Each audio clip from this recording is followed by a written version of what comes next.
Hello मेरे प्यारे बच्चों। तो चलिए आज हम उस टॉपिक की शुरुआत करने वाले हैं जिस आप सभी को बेसब्री से इंतज़ार था। जी हाँ, आज हम मॉडल पेपर लेकर आए हैं 2024। तो आपका देखिए पेपर कोड है 801 HF। क्लियर। अगर इसकी पूर्णांक की बात करूं तो 70 मार्क्स का होने वाला है। अगर समय की बात करूं तो ये 3 घंटे 15 मिनट आपको मिलेंगे।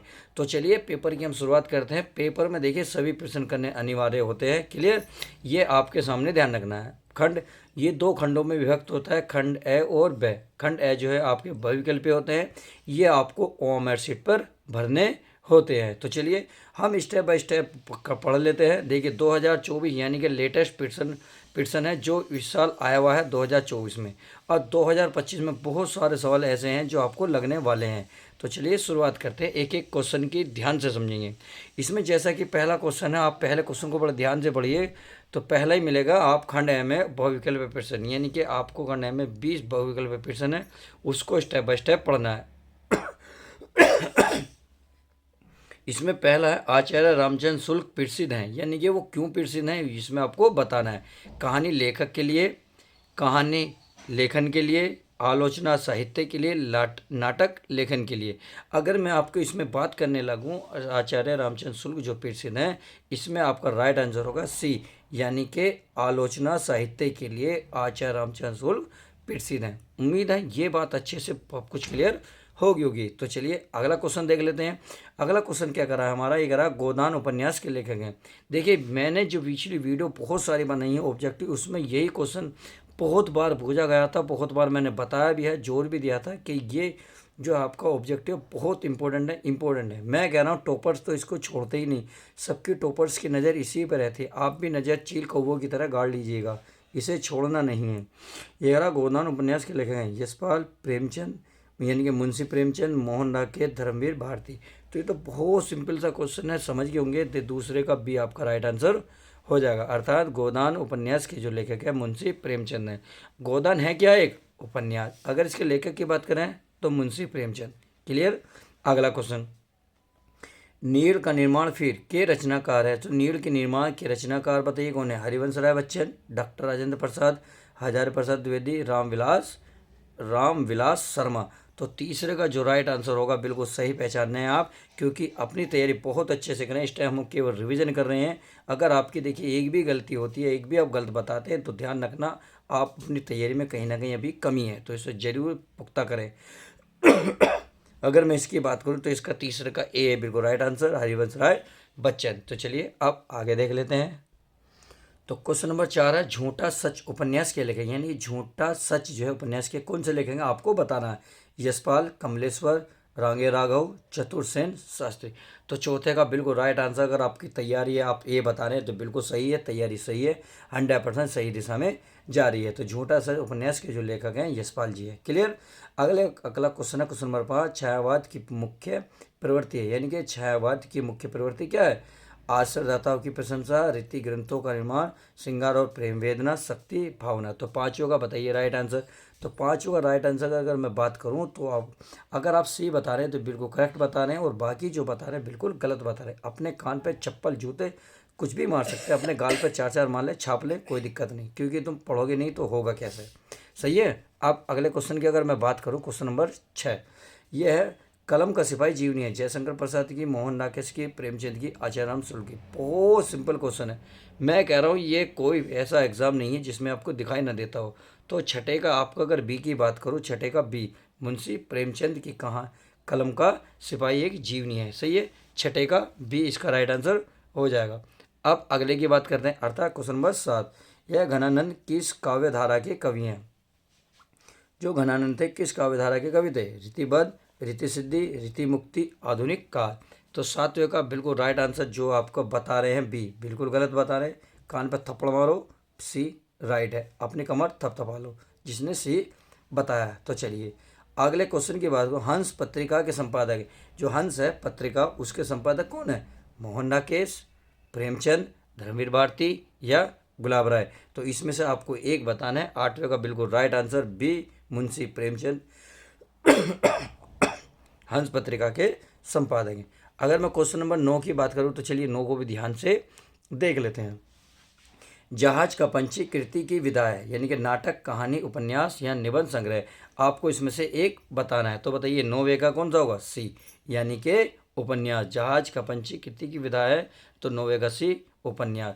देखिए प्यारे बच्चों, आपको जो OMR शीट भरने को मिलेगी, ध्यान रखना गलती नहीं होनी चाहिए। कुछ बच्चे क्या करते हैं, जैसे उसमें सर्कल बने होते हैं, 1 2 3 4, 4 सर्कल होते हैं। मान ले सपोज करो थोड़ी देर के आपको लगा भाई जैसे इसका आंसर लगा बी है, तो आपने क्या करा, बी सर्कल को भरना शुरू कर दिया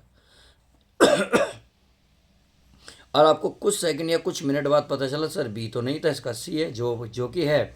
तो आपने क्या करा, कभी कभी क्या करते हैं, इस पर वाइडनर फेरते हैं, कभी ब्लेड से खुरसते हैं, कभी इस पर कट मार देते हैं इस तरीके से। परंतु ध्यान रखना बच्चों, अगर एक बार भरा गया तो वो भरा गया, इस बात का विशेष ध्यान रखना।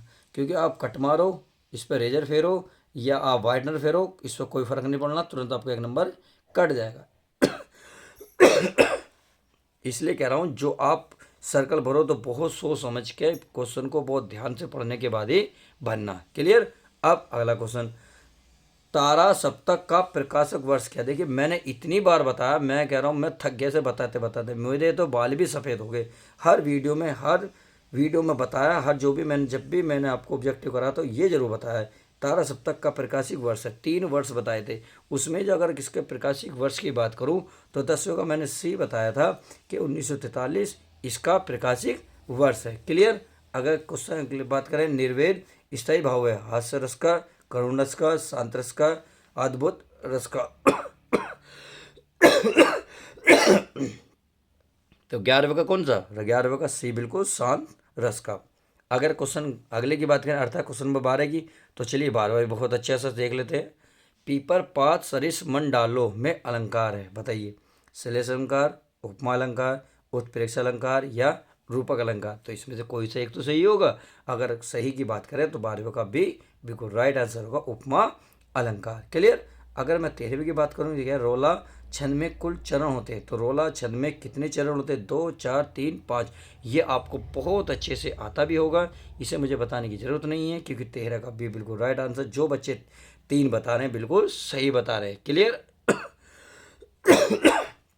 अगला, आगमन में किस उपसर्ग का प्रयोग हुआ है? वी, अक, मान, आ। तो इसमें से 14 में से कौन सा राइट होगा, आप जरूर बताएं। इसमें चलिए आपको कमेंट्स करता हूं, कमेंट्स में इसका आंसर जरूर दें। तो चलिए अब नेक्स्ट क्वेश्चन देख लेते हैं। अगला है 15वां, भलाई में प्रत्यय है भला, आई, ई या इनमें से कोई सा नहीं। तो 15 का राइट आंसर की अगर बात करें, 15 का सी बिल्कुल राइट आंसर होगा, आई। अगले बार, नीलांबर में कौन सा समास है? द्वंग, दुगु, कर्मधारय, बहुव्रीहि। तो इसमें 16वें का राइट आंसर हो जाएगा बिल्कुल सी, कर्मधारय। क्लियर? अगले बात करते हैं, आम का तत्समक है आम्रम, आम्र, अम्बु, अम। तो इसमें 17 का बताइए कौन सा होगा? 17वें का अगर आप भी बता रहे हैं तो बिल्कुल करेक्ट बता रहे हैं, यानी कि 17 का भी आम्र होगा। क्लियर? चलिए अच्छी बात है, आप सब कुछ सही बता रहे हैं, एक भी गलत गया है, यानी कि आपकी कहीं ना कहीं तैयारी अभी वीक है। क्लियर? तो अगला क्वेश्चन नंबर 18वां, कर्तव्यवाच्य में प्रधानता होती है कर्ता की, भाव की, कर्म की या इनमें से कोई सा नहीं। बताइए 18वें के अगर मैं एक ही बात करूं, कर्ता की, यानी कि कर्तावाच्य में प्रधानता होती है कर्ता की। अगला क्वेश्चन, ताव्य है शब्द में वचन और विभक्ति होती है, षष्ठ विभक्ति एक वचन, सप्तमी विभक्ति वचन, षष्ठी विभक्ति बहुवचन या चतुर्थी विभक्ति बहुवचन। तो 19वें का राइट आंसर क्या होगा? डी, यानी कि चतुर्थी विभक्ति बहुवचन। क्वेश्चन नंबर 20 की बात करूं तो चलिए 20 भी देख लेते हैं, कोई दिक्कत वाली बात नहीं है। निम्नलिखित में सर्वनाम है काला, घोड़ा व लड़का।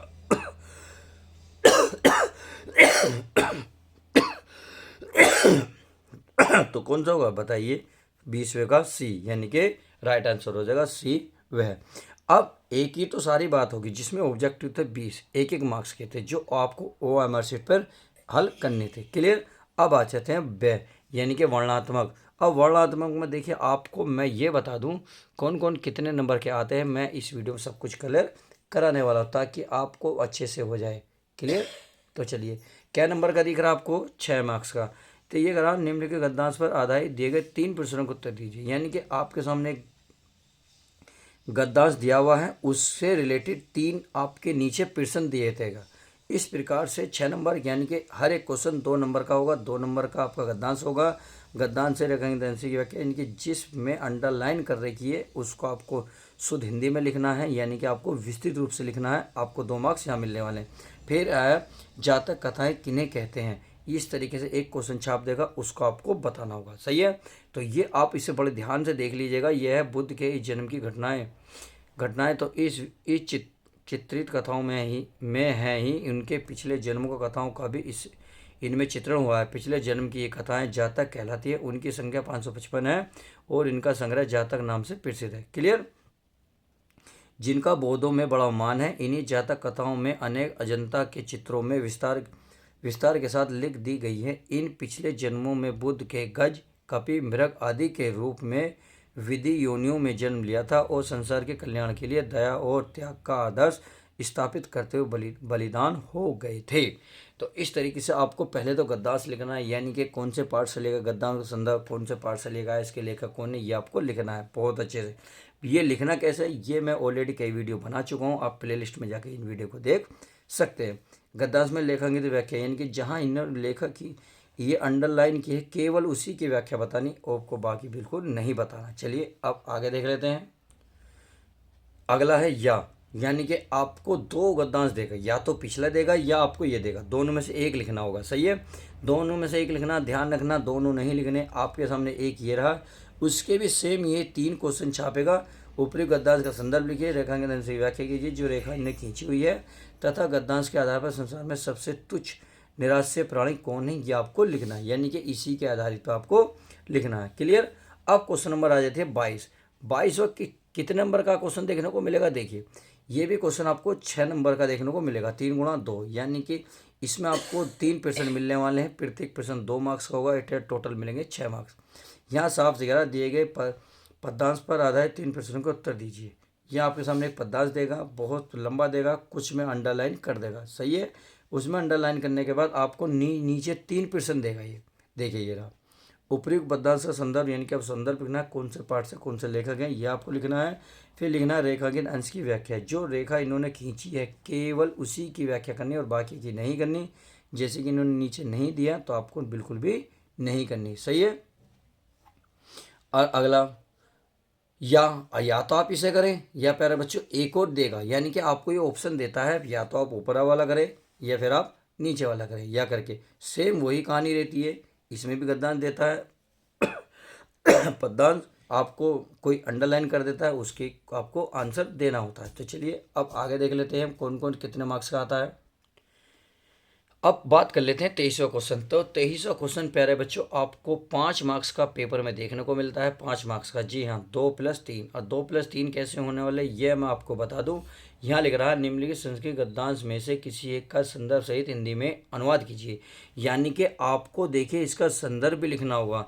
इस संदर्भ को लिखने से आपको 2 मार्क्स मिलने वाले हैं। फिर लिख रहा है हिंदी साहित्य में संदर्भ सहित हिंदी में अनुवाद, यानी कि आपको फिर इसका हिंदी लिखना पड़ेगा, यानी कि आपको यह संस्कृत लिखी हुई है, आपको इसका हिंदी में अनुवाद करना होगा। हिंदी में अनुवाद करोगे तो आपको टोटल 3 मार्क्स मिलेंगे। संदर्भ लिखोगे 2 मार्क्स, टोटल मिल गए 5 मार्क्स। समझ में आ गए, तो ये आपको मिलने वाला। इसमें भी आपको 2 ऑप्शन मिलेंगे। इसमें आपको एक ऑप्शन ये रहा या करके फिर एक नीचे देगा, जैसे वाराणसी प्राचीन काले देव ग्रह ग्रह विद्यता दिव्य ज्योतिता, तो आपको ये हिंदी में बताना होगा। सही है, या तो आप इसे बताएं या यहाँ ऑप्शन में दे देगा या फिर आप इसको बताएं। क्लियर, आपको टोटल इसकी हिंदी ही लिखनी है और बाकी वैसे कुछ भी नहीं करना। अगर मैं 24वें क्वेश्चन की बात करूँ तो देखिए 24वां क्वेश्चन भी 5 मार्क्स का आता है।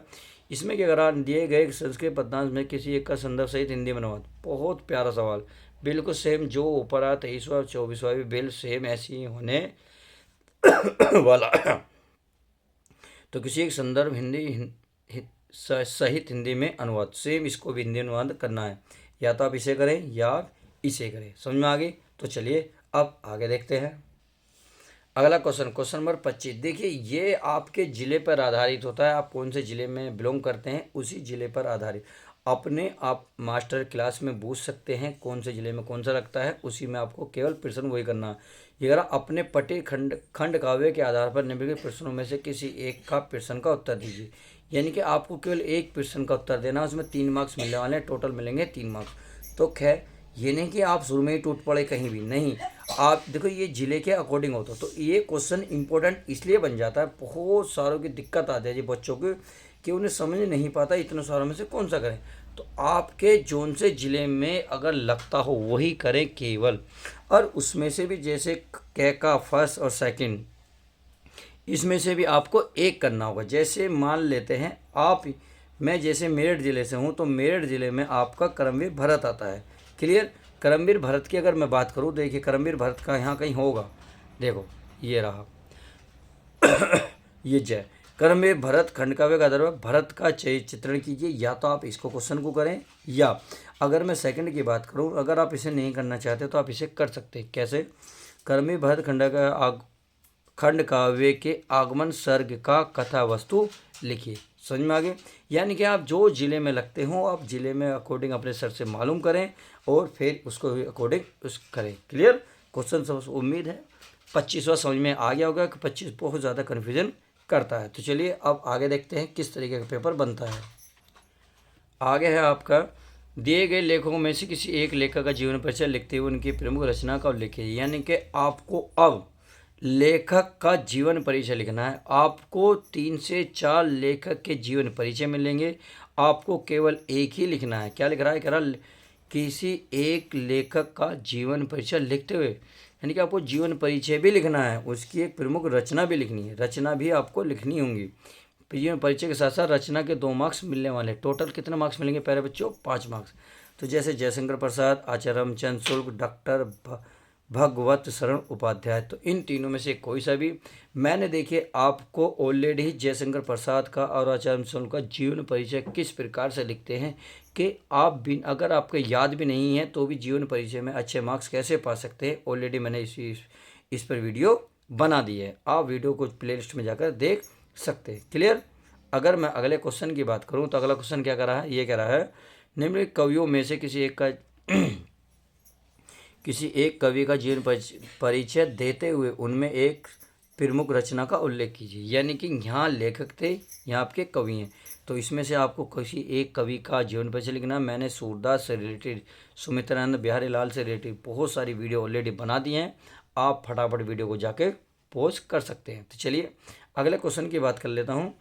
अपने पाठ्य पुस्तक में से कंटेस्ट कोई एक श्लोक लिखिए जो इस प्रश्न पत्र में ना आया। यानी कि आपको एक श्लोक लिखना है जो इस प्रश्न पत्र में नहीं दिया हो। ध्यान रखना, इस बात का विशेष ध्यान रखना, 2 मार्क्स का आएगा।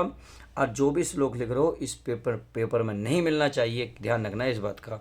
अगला क्वेश्चन की अगर मैं बात करूँ, अगला क्वेश्चन लिख रहा है निम्नलिखित में से किन्हीं 2 प्रश्नों के उत्तर संस्कृत में दीजिए। यानी कि आपके सामने कितने 4 क्वेश्चन हैं, आपको 2 प्रश्न के उत्तर देने हैं, वो भी केवल संस्कृत में। ठीक है, संस्कृत में ही लिखे हुए हैं, आपको संस्कृत में ही देने हैं। जैसे चंद्रशेखर है स्वग्रह की मवदत, पहे लिखा उत्तम की आश्रित, वाराणसी केस है संगम इस्लाम आश्रित, तो आपको शुद्ध हिंदी में ही इसको देना है। उम्मीद है समझ गए। अब अगर क्वेश्चन नंबर 29 और 30 की बात करें, जो लास्ट क्वेश्चन है, उसके बाद तो कोई क्वेश्चन बचा ही नहीं है, तो चलिए इसको भी अच्छे से समझ लेते हैं। निम्नलिखित विषय में से किसी एक विषय पर निबंध लिखना। आपको एक निबंध लिखना होगा। ये निबंध आपको 5 तरीके 5 मिलेंगे, 5 में से कोई सा भी एक निबंध लिख देना, आपको बहुत अच्छे से लिखना है। निबंध लिखना किस तरीके से, ये भी ऑलरेडी मैं वीडियो बना चुका हूँ। अगर आपको वीडियो नहीं मिलती तो प्लीज़ मुझे बता सकते हैं, मैं वीडियो ऑलरेडी आपको भेज दूँगा। चाहिए? तो चलिए अगर क्वेश्चन नंबर 30 की बात करूँ, अगर अपनी विषय रुचियों का उल्लेख करते हुए अपने मित्र को एक पत्र लिखे, यानी कि या तो ऊपर वाला करें या प्यारे बच्चों नीचे वाला करें। रेलवे के महाप्रबंधक को एक शिकायती पत्र लिखिए जिसमें टिकट निरीक्षक द्वारा किए गए अभद्र व्यवहार का उल्लेख हो। तो इस तरीके से देखिए मैंने उसका डिस्कस कर लिया है। जो बच्चों को बहुत सारी प्रॉब्लम होती है कि कौन सा क्वेश्चन कितने मार्क्स का आता नहीं पता होता, उम्मीद है इस वीडियो के द्वारा उनके सारा डाउट क्लियर हो जाएगा। तो चलिए ऐसे ही वीडियो के साथ बने रहिएगा, मिलते हैं नेक्स्ट वीडियो के साथ।